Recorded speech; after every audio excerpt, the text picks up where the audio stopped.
So I come from a paver installation background, and I noticed a need for somebody to be out here maintaining all these projects. 10 years ago, Clean and Seal was formed. We've been fortunate to have a lot of great clients that we thoroughly enjoy working with and hope to continue this. We've been working with PaveTech for the last couple of years, doing some research and development and a lot of testing on different project sites to develop, the equipment to where it's at now. We're out here cleaning out the joint material out of these permeable pavers, installing new joint material so that water can pass through them again. Our first step today was to set up all the equipment, do an inspection, make sure all the equipment is safe and operational.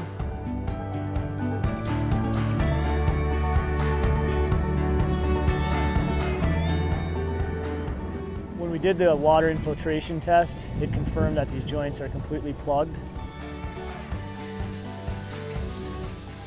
The goal behind using the Typhoon with the compressed air is to basically break down the hard crust, excavate out the material.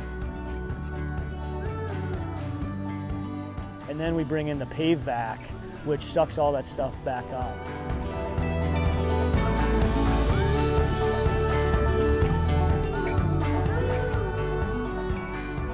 After running the Pave Vac over the pavers, the goal is to have these joints down to the depth of the paver. In this case, it's 3 inches, and allows us to then install new joint material, which is a granite chip in this case.